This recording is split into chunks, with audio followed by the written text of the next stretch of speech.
Good morning, everyone, which I heard was this is the last best morning in Sacramento, whatever that means. As David said, I want to just review the findings of a study we did last spring, winter and spring.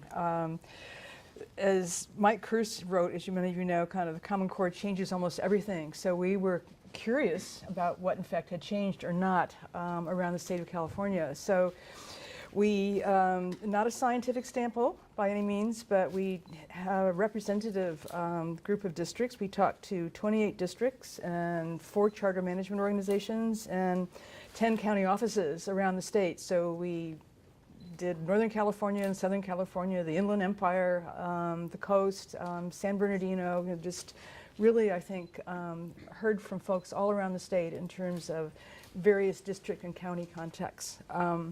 So we asked them what they were doing to implement Common Core, what challenges they faced, what resources they found valuable, what resources they were missing.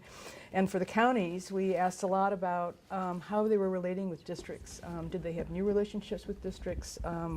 What were the worries they were hearing from districts, and how had their practices changed? Folks around the state about what they were doing around Common Core. And the overall response we had was one you probably won't be too surprised to hear about. It was a real mix of enthusiasm and anxiety, for one thing. As a superintendent in the Central Valley said, teachers think teaching is going to be fun again. And we heard even in Tea Party land districts a lot of enthusiasm from teachers and from administrators about Common Core. And I think it's safe to say that enthusiasm is still holding up. But we also heard clear tones of anxiety about what are we going to do. And as one teacher said, Common Core is liberating in so many ways, but it's also frightening. And another superintendent said, most of my staff are on board and they want to do the right thing, they just don't know what it is. So as of a few months ago, that was the common response from folks on the ground, and Janie, you may either be enthusiastic or anxious as you choose. But it was a real blend, and I think California is in a good position in terms of the goodwill that's out there right now, if you look at what's happening in New York and Maryland and other states. We also saw a lot of new partnerships and relationships as districts struggle to think what it meant to implement Common Core. New relationships with the counties, districts that had never picked up the phone to call the county office. We're calling the county office, and I think Sue can talk a bit about that. We heard in the Central Valley a lot of new relationships with parents, that teachers reaching out to parents and other stakeholders to be part of a conversation about what Common Core would mean for your kids, what can parents do, et cetera, and these were new relationships. We saw a lot of county-to-county sharing, again, especially in the Central Valley and San Joaquin. 3 counties pooled together their meager resources around professional development to offer resources together. We saw new relationships with business. In Orange County, for example, the private sector has become really active with the districts to think about new resources and ways business can help. In Santa Clara, Foothill College and some of the local community colleges were an enormous help around issues of technology and helping the districts and the schools get ready for that. In Alameda, new partnerships between districts and the charter schools around assessment. Nobody knew what to do, so they decided they would not know what to do together and began to share assessment resources.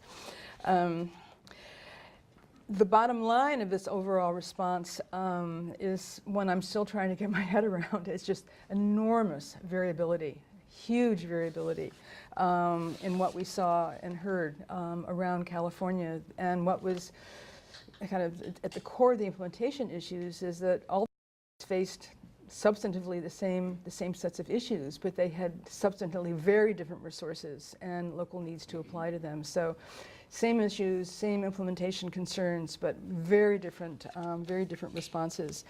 No surprise, the district context made a huge difference. Wealth, some of the basic aid districts had already recovered from 2008, and they were able to spend their funds on technology and on professional development.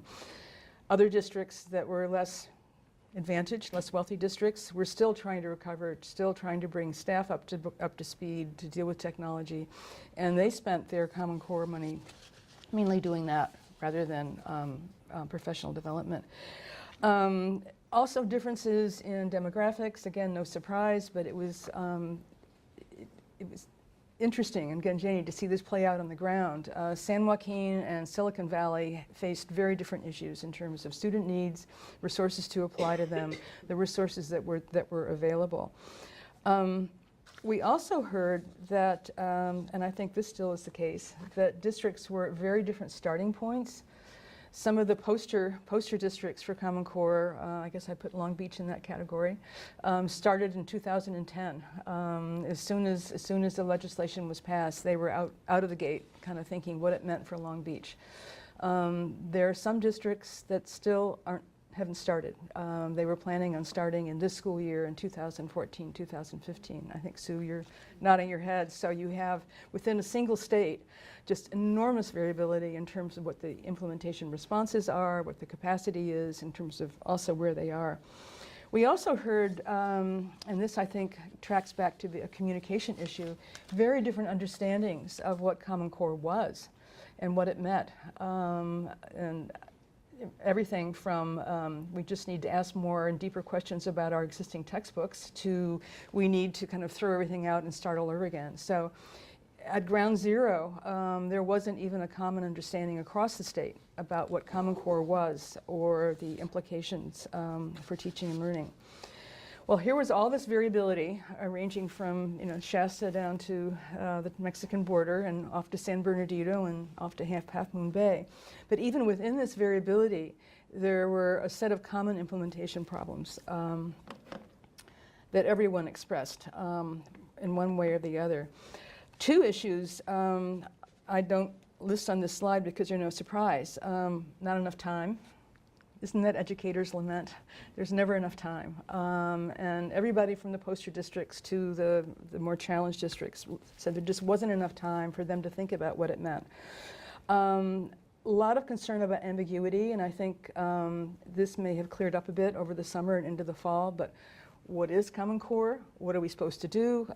People would use phrases like flying a plane without, on an engine or hiking without a map.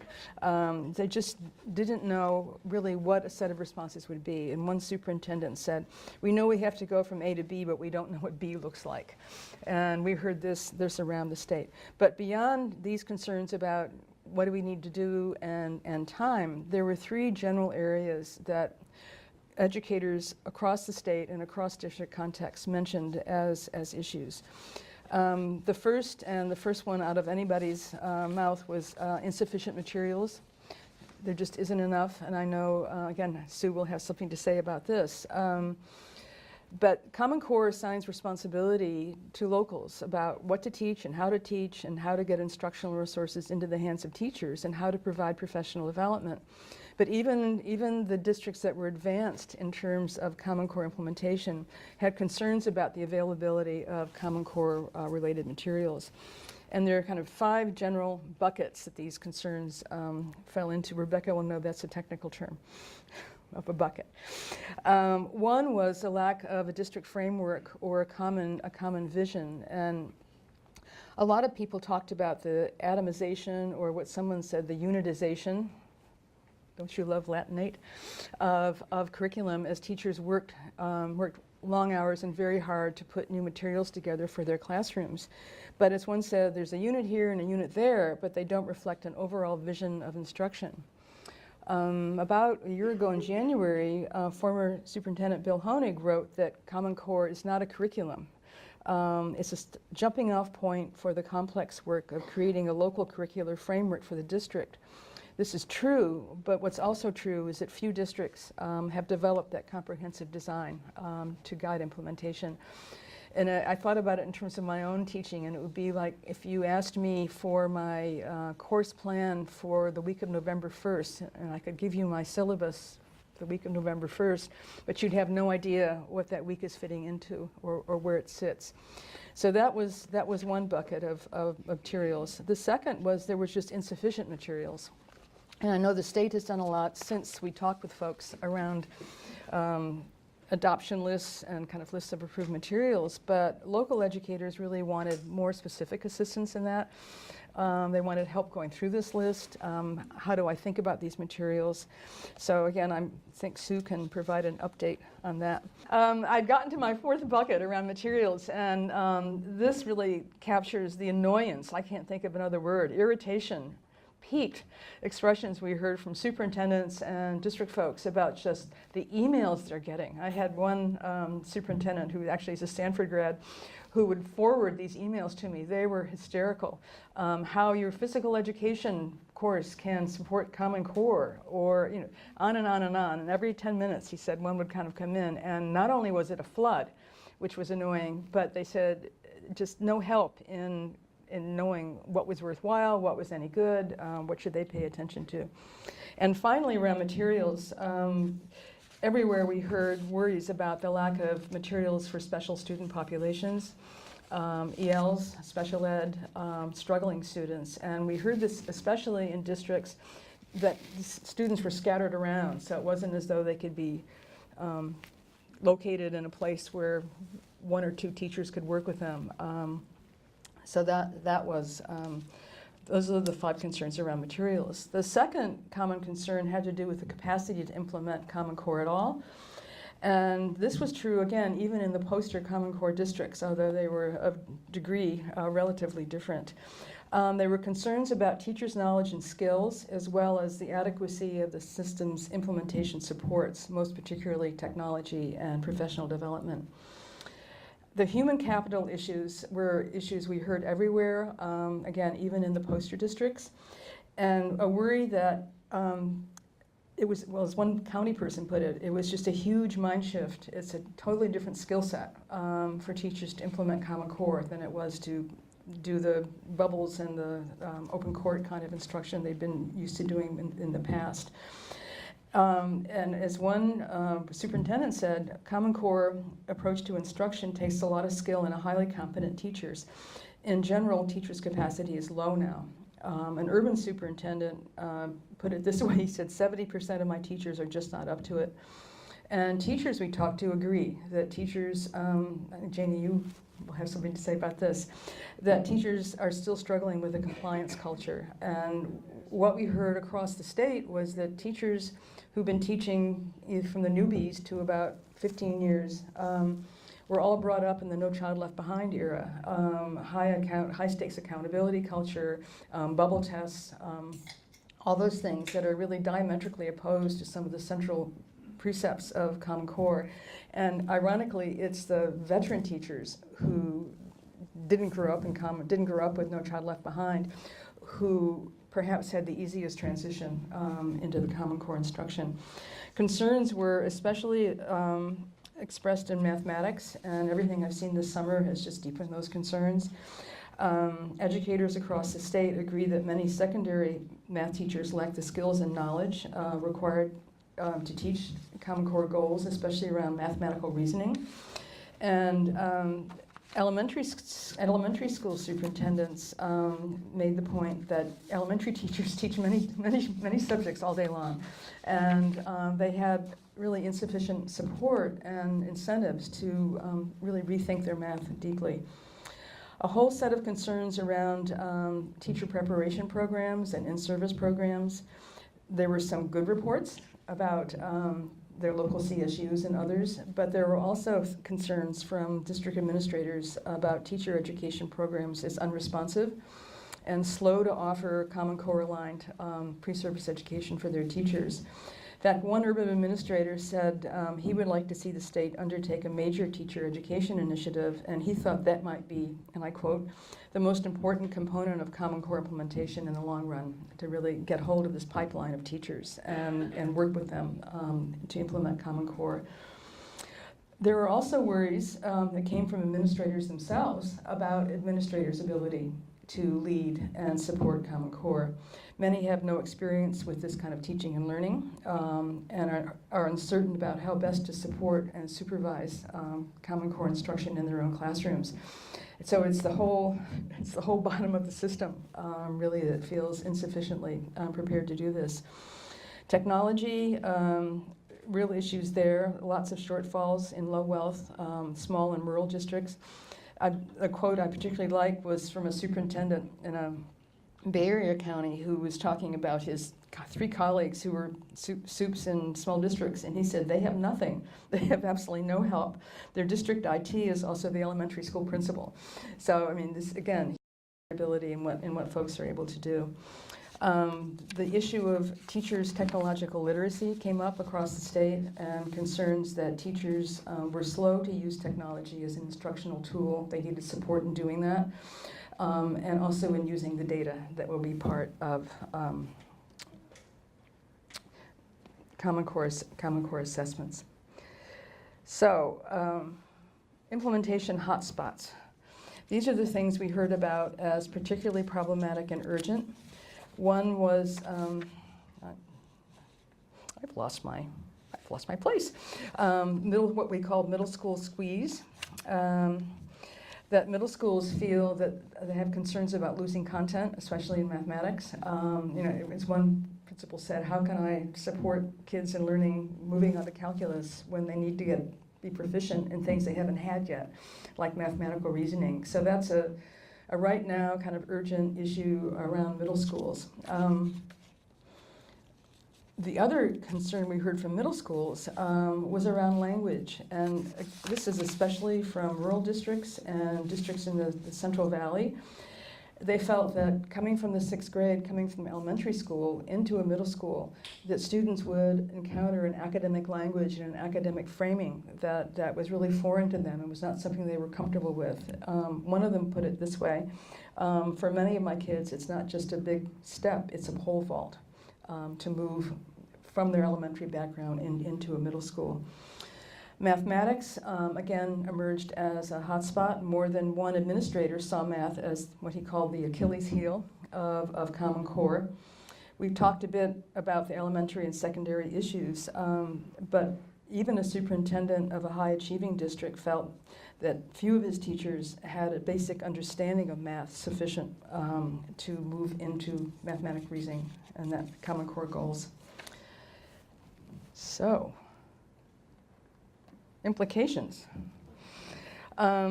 This is where I hope that Sue and Janie will jump in. These are the 5 things that jumped out to us that the state could be working on, that locals could be working on, that grabbed in a most direct way the concerns we'd heard about implementation from folks all across the state. One is some kind of curation and vetting of Common Core materials. I think some of this has started, but what we hear is more is still needed. We heard a very clear help from folks in the field about how do we understand things that have been developed elsewhere? Are they any good? Are they appropriate to California? How do I use them? A call for quality professional development for all. And many administrators emphasize the for all, that it isn't just teachers or administrators, but it was also parents and school boards and other members of the general public who needed some support in understanding Common Core and its goals. And related to that was the importance of more and better communication with parents and the public. This is not a back burner issue. Anybody who reads the papers and looks at what happened in New York and Oklahoma and Indiana kind of sees the importance of media representation of Common Core. And as I read the paper, it seems to me that the opponents of Common Core are doing a much better job than the proponents of Common Core in terms of making their case and making it loudly. We saw such an important role for the county offices of education, and I think, as Sue knows, this was really a surprise for me. I hadn't even planned on including the counties in our study. I'm sorry. I learned. I mean, we just heard again and again from districts that the counties were resources they really needed to turn to, and that their solutions needed to be local. So the whole idea of state-level networks or state-level, kind of broad state-level supports was much less useful than was the local, county, grounded, situated in local responses. So we emphasize the strategic position that counties occupy, and we understand that there's huge variability among the state's 58 county offices, but they really represent the infrastructure that California has. This is what we have right now to support local districts, in addition to some, I think, amped up state level, but so attention to the counties. And then finally, echoing what we heard from superintendents everywhere, the importance of reviewing and strengthening teacher pre-service programs. Are they Common Core aligned? Are they Common Core sensitive? Are they even Common Core attendant? We heard from a number of faculty from CSUs how difficult it was to move their colleagues to kind of rethink their curriculum in terms of Common Core, because the supports to do that weren't there, the incentives weren't there, and the resources within higher education were also lacking. So let me conclude and turn this off to Sue. Everywhere I've gone, Glenn, this is an update. Glenn left a tennis game to come visit.